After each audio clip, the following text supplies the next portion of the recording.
You're listening to Passion Project, and I'm your host, Kat Margulis.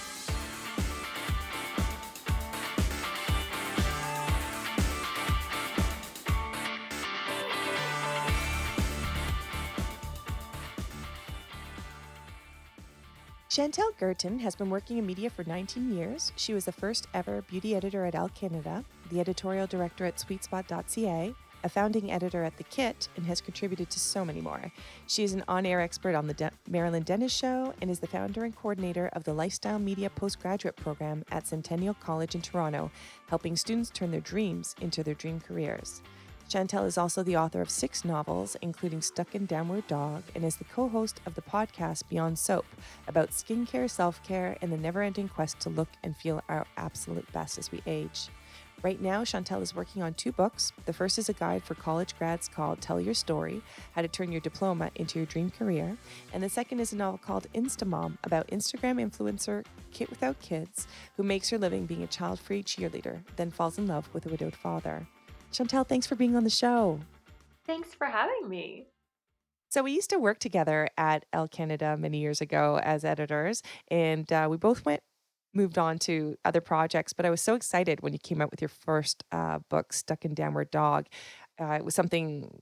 It was a dream I was secretly harboring for a really long time, and the fact that you were doing it just sort of gave me a kick in the butt. Even though I never did anything about it for like another 5 or 10 years, it just sort of showed me it was something I could do, and that I should really go for it. So you really inspired me, and I'm wondering, is there someone like that for you? Well, first of all, that's so nice because I never feel like I'm inspiring anybody. So you can do it. I know you can. Um, well, I don't think, you know what? I wish I had known someone when I wanted to write a book, like in real life. I just read lots of books and was thinking to myself about those authors. And at the time, back when I wrote my first book, which was in the early 2000s, they I would read blogs that the authors would have, which was kind of their way of like keeping in touch with their readers because there was no Instagram. Yeah, I don't think people were really even doing Facebook then. yeah, But I didn't have anyone in real life. I didn't know anybody who had written a book in real life. But when I think about that, I feel like maybe that was for the best because maybe if I had met someone in real life, they would have said like, "Oh, you can never do it while working your day job or you need right. time." Like maybe there would have been things they would have said, "Oh, I had to send my book out to 500 people and it got rejected by all these agents." And I would have been so discouraged. So I went into it completely blindly. I Yeah, just wrote every night when I got home from work.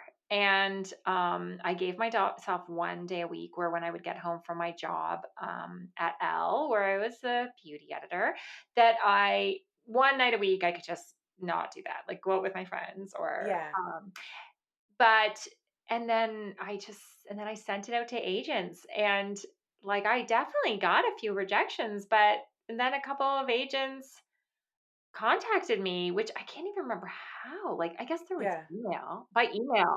I know how, because I mailed it to them, like, in a package. I went to the post office and put Oh the my manuscript gosh. in. I didn't even follow any of the rules, like sending a Yeah. sample. I was like, "Send a sample." I'm sending the whole thing. This is bad advice for anybody. My agent right now is saying, "Oh my god, stop talking." When did you decide you wanted to write a book? Like, when did this even come up? Oh, like, the minute I was born or could write. Like, Really? in the summers when I was a kid, I would, like, lay in the backyard sun tanning and writing this novel that I just knew was gonna be the best thing ever and, Oh like, my send that God. one into a drawer, because you don't I like, this is why 8-year-olds don't have novels out there because I think you probably need a little more life experience and to know how to shape a novel and Mhm. spell Yeah, spelling is good. properly. Yeah, but I was always writing, and so at Yeah. some point I was like, "Come on, am I just gonna keep writing these books that end up in drawers?" And I did realize, like, oh, you have to have a plot and, like, Yes. there has to be a problem. You just can't hang out in the book like you and your friends. That's Yes. really boring to read. So once I realized that then and shaped it, then I didn't think it was that hard to Yeah, actually. how long did it take you to write your first book? Like, it probably took, a year, and then I got an agent, and then I think it was probably another 6 or 8 months of polishing that book until I could not polish it anymore, Yeah. and, like, when I had exhaustion, I remember that agent saying, like, "When you tell me I cannot revise this book anymore, then I will Mhm. take it out and I sell think I'm it." just about there. Yeah, Like, so and I done.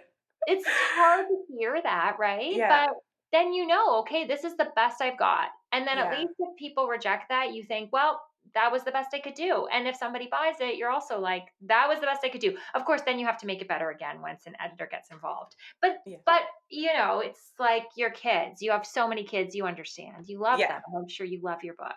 Yeah. And I mean, you were working at L, and I think you've talked to people or done some coaching on this too, like how people manage like doing the thing that they really want to do, but you still have to pay bills. So how did you balance and organize yourself and still have a life and everything besides? Yeah, I think that's my lots of people might disagree and say you can't really get your head into a novel unless you have all the time in the world to work on it. And I think that would be lovely. And I remember my first agent telling me that you can just have that as your career, and then you can live in a little cottage in the woods, like, it's very inexpensive, right? But if you can't afford to kind of live off the grid and you have bills to pay, I think it's much less stressful if you just keep on doing whatever you're doing. And that way it'll be your passion project, because maybe it'll get published and maybe it won't. But if Hmm. you're just waiting for it to get published because you think that day it comes out in bookstores, it's going to change your life forever, it doesn't Hmm. really, because actually kind of only you know that it came out that day. And maybe your friends who, like, I Yeah. have a great group of author friends now, and when it's your pub day, we all get together and send a bouquet of flowers to your house so that you Oh, do feel nice. like it's like special. Yeah. And your husband takes you out for dinner or whatever, but Yeah.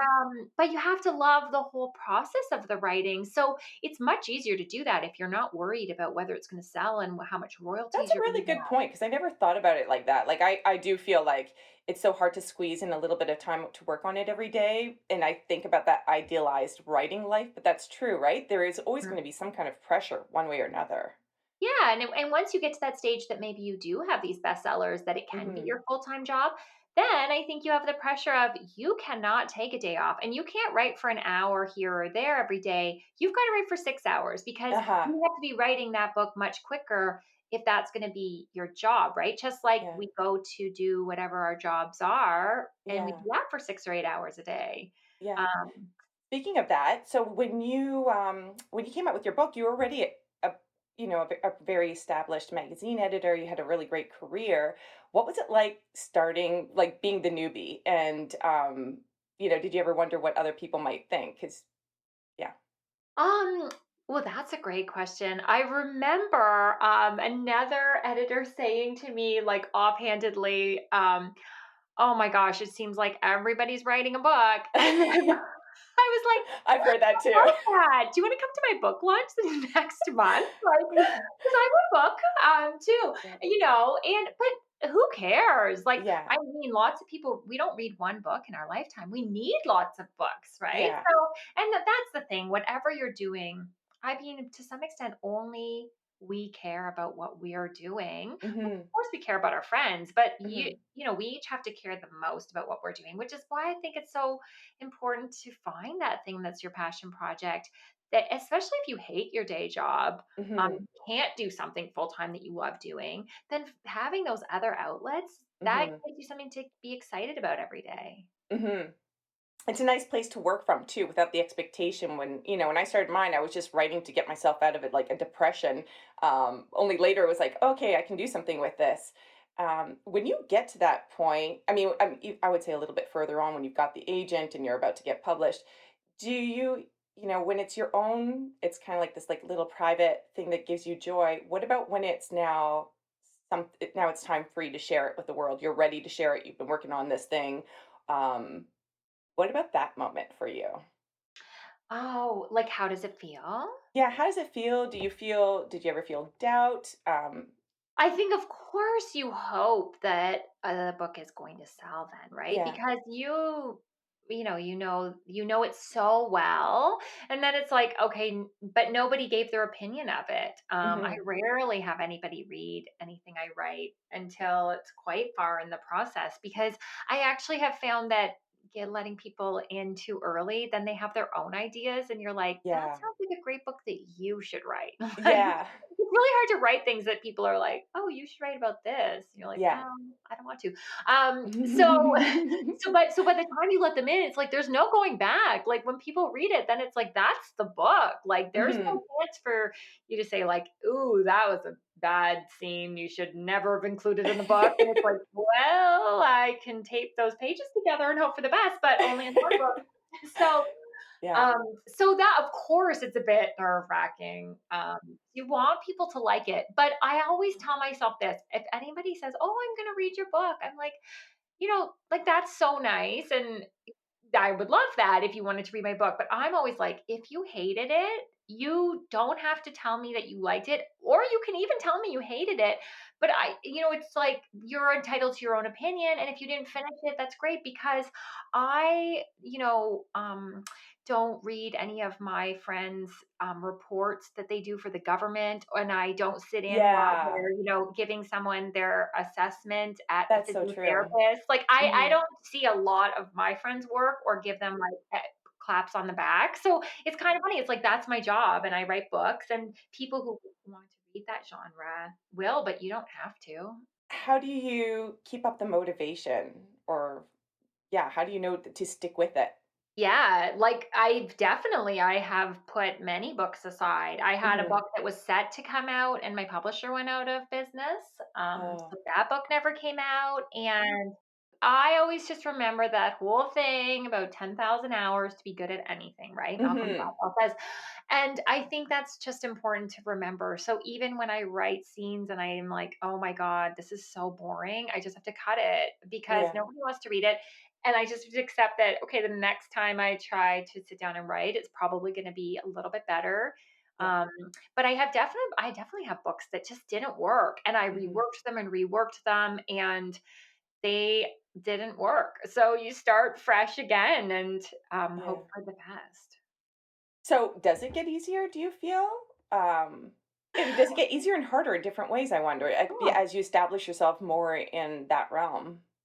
Definitely. I think it's definitely easier to remember like what makes a good book and how Mhm. to start a book off, and because and the more I read, you really start to look at a book like, why does this book really work, and why does Mhm. another novel not work so well? And you can see maybe if somebody is a first time author, or like they have 10 books, but in both ways, because sometimes those first books are so good because they're so polished, and Mhm. sometimes they're like a little bit rough still, but you see the story, but you just start to analyze more, I think. And some days I'm like definitely like, oh my gosh, this is so hard. And I will say to some of my girlfriends, like, I can't even remember how to write a book. And I already have 6 published. And some days I'm Yeah, like, that's no. crazy. Do you own that now? Like, I mean, do you ever go, wow, like because I feel like so much of what we do, you just kind of like keep plowing through and it's such a rare thing to just go, wow, I did that.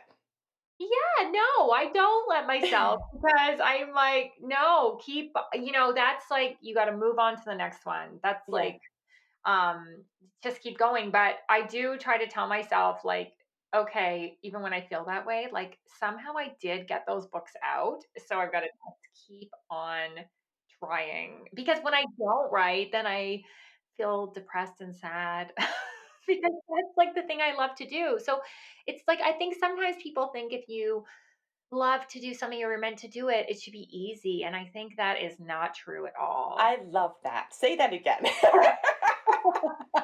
Because it's funny because I had a writing I did a writing course this summer and we talked about it. She was making a comment how like people always say they wish they had, they always wanted to write a book and her thought was like, well, if you always wanted to, you would have done it by now. And I Hmm. told her it's actually like really hard for me to get going every day to do Yeah. it. When I'm in it, I am happy and time just doesn't exist.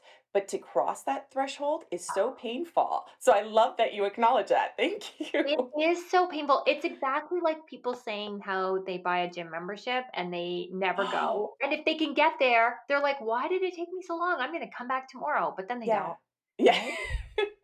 Yeah, So it true. is. Like Yeah. I think the starting is the hardest. Like Yeah. there's just, Instagram and Facebook and then Googling that boyfriend that you had in grade 7 that you can't remember his last name, but you're trying to find out whatever happened to him, right? Yeah, And yeah, before you know it, yeah. an hour's gone by and you're like, "I didn't start this book yet."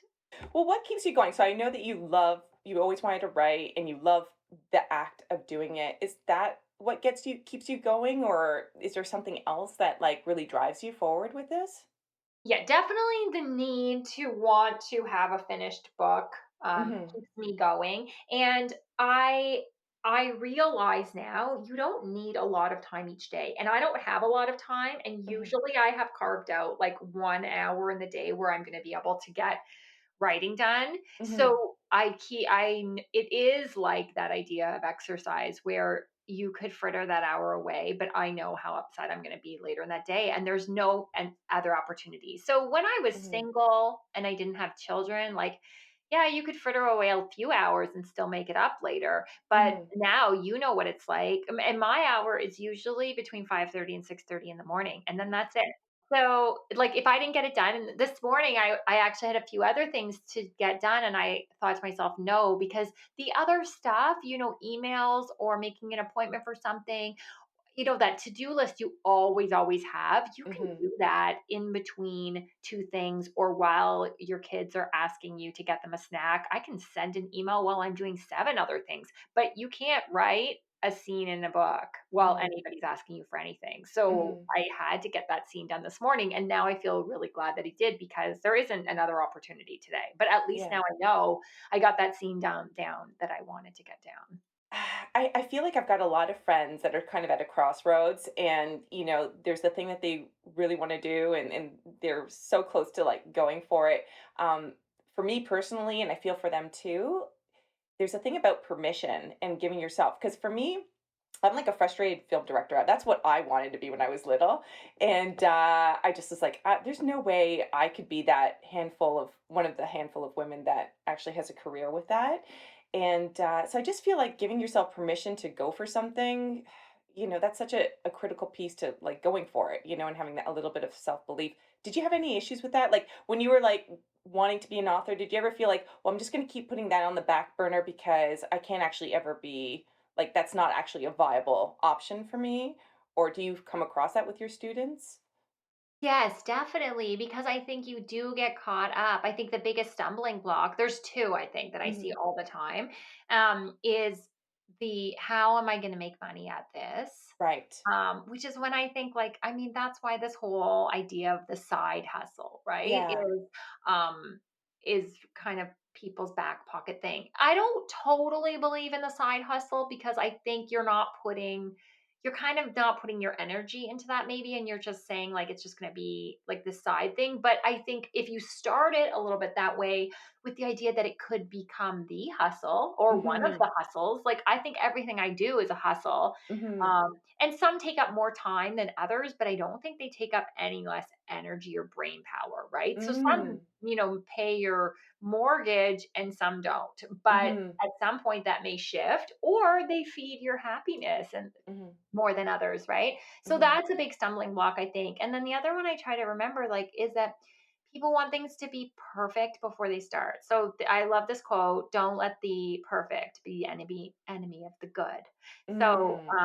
this idea, right? Because if you want it to be perfect, you'll never start anything because Mhm. you'll never be ready. Just do it. Mhm. It'll get better, right? It's like the same with writing a novel. The crappy first draft.